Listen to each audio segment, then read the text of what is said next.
Welcome to the first episode of the Perennial of the Week series. Today, we are putting the spotlight on a plant that's essentially a cheat code for a beautiful garden, Dianthus Tickled Pink. Whether you're a beginner gardener or a seasoned pro, this plant is a game changer. If you want a garden that's buzzing with pollinators, but you don't have a green thumb, or you just don't have time to deal with a fussy plant, then this one is for you. This is my Dianthus Tickled Pink.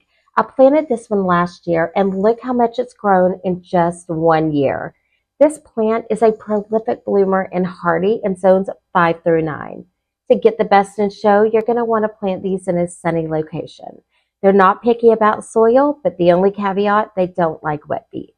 If you have heavy clay, I would recommend mixing some compost and expanded shell to break things up. Once established, these beauties are incredibly tough. They are evergreen. They provide interest even in the off-season. Once established, these plants are drought tolerant and they can handle the heat. They're pest resistant. Some sources recommend a light fertilizing, but too much fertilizer can actually cause damage. Other than a little compost, I never fertilize mine and I still get an abundance of blooms.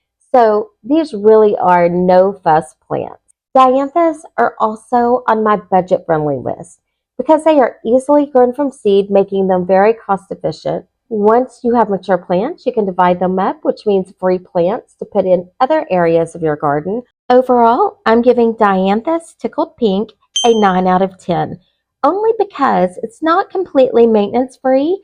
To keep those continuous prolific blooms coming, you will need to deadhead them. And if Tickled Pink isn't your shade, the Dianthus family has plenty of other popular cousins you might recognize and like. There's Fire Witch, Bath's Pink, Fruit Punch, and Paint the Town Magenta, just to name a few. Plant these no-fuss, easy-to-grow perennials in your garden this season, and I promise you, you will not be disappointed. If you have a favorite perennial you would like for me to spotlight, put it in the comments below. Thanks for watching, and I'll see you for next week's Perennial Pick.